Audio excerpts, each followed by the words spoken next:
자, 우리가 경제학 원론 시간에 뭘 배우죠? 시장은 보이지 않는 손에 의해 아주 효율적으로 돌아간다, 뭐 이런 거잖아요. 근데 현실은 글쎄요, 꼭 그렇지만은 않죠.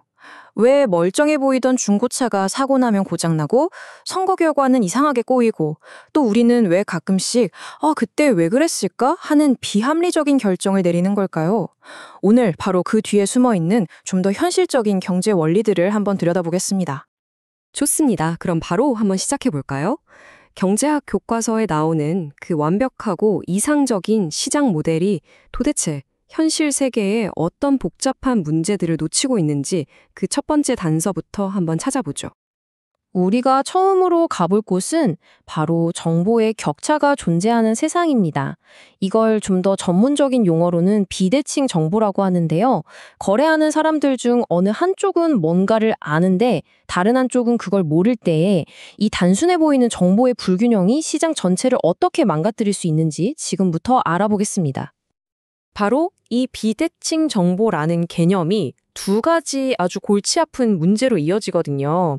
하나는 상대방의 행동을 일일이 감시할 수 없을 때 생기는 도덕적 해이고요. 다른 하나는 상대방이 파는 물건의 진짜 품질을 알 수 없을 때 나타나는 역선택이라는 문제입니다.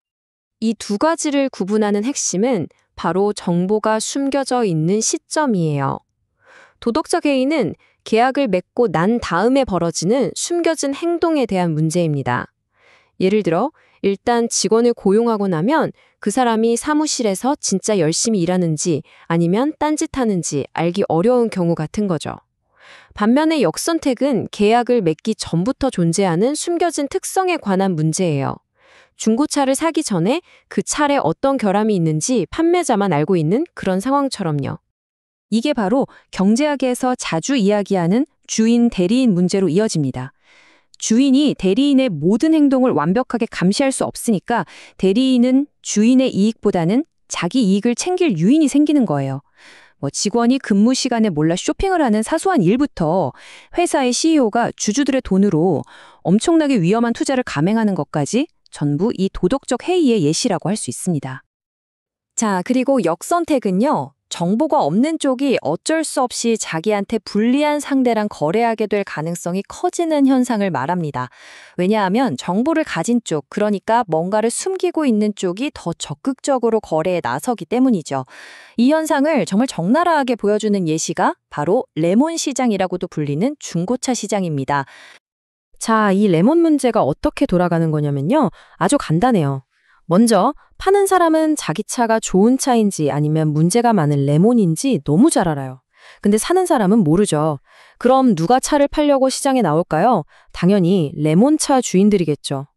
구매자들도 바보가 아니에요. 이거 잘못 사면 레몬이겠구나 싶으니까 가격을 높게 쳐주질 않아요. 그냥 레몬일지도 모르니 이 정도만 낼게 하는 거죠. 그럼 진짜 좋은 차를 가진 사람들은 어떨까요? 아니, 내 멀쩡한 차를 이 가격에 팔라고 하면서 그냥 매물을 걷어들여요. 그럼 결과는 시장에는 점점 레몬만 득실거리게 되고 결국엔 아무도 중고차를 믿고 사지 않는 시장 자체가 망가지는 상황까지 갈 수 있다는 겁니다. 이렇게 정보가 부족하면 시장이 제대로 작동하지 않는 것처럼 개인들의 선호를 하나로 모으는 과정에서도 비슷한 문제가 생길 수 있습니다. 이번에는 정치경제학의 영역으로 한번 넘어가 볼게요.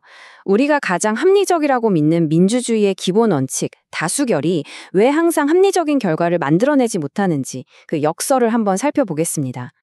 바로 콩도르세의 역설이라는 건데요. 이건 선택지가 셋 이상이 되면 우리가 흔히 말하는 국민의 뜻이라는 게 생각보다 굉장히 모호하고 심지어는 모순될 수도 있다는 걸 보여줍니다. 이게 말로만 들으면 좀 헷갈리니까 구체적인 예를 하나 들어볼게요. 자, 유권자가 딱 세 그룹으로 나뉜다고 상상해 보세요. 첫 번째 그룹은 35%인데 A를 제일 좋아해요.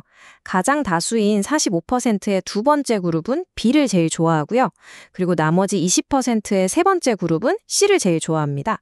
다들 선호가 확실하죠? 자, 그럼 이 사람들을 데리고 후보 2명씩 짝지어서 투표를 한번 붙여보자고요. 첫 번째 시나리오입니다. 먼저 후보 B랑은 C를 맞붙게 해볼게요. 어떻게 될까요? A를 좋아하는 그룹 1과 B를 좋아하는 그룹 2가 모두 C보다는 B를 선호하니까 합쳐서 무려 80%의 지지로 B가 이깁니다. 자, 이제 승자인 B가 A와 최종 대결을 합니다.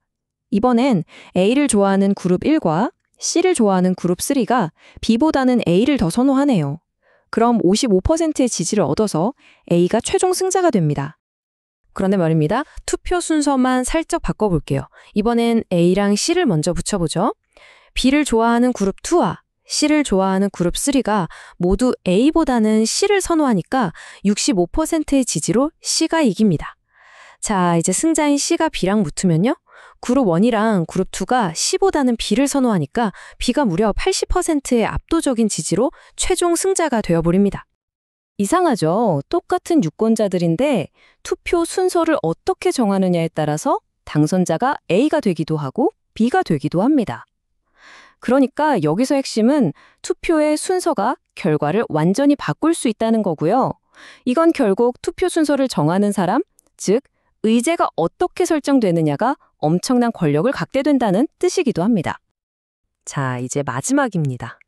경제학이 오랫동안 붙들고 있었던 가장 큰 가정, 바로 인간은 언제나 자신의 이익을 극대화하는 완벽하고 합리적인 존재라는 이 가정 자체에 한번 도전장을 던져보겠습니다. 바로 행동경제학의 이야기인데요.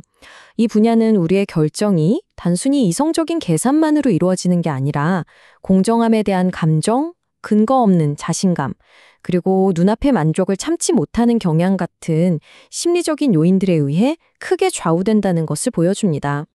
이런 인간의 비합리적인 면을 보여주는 아주 유명한 실험이 바로 최후 통첩 게임입니다. 규칙은 정말 간단해요. 두 사람이 $100를 나눠 갖는 겁니다. 한 명은 제안자가 되어서 어떻게 나눌지 제안해요.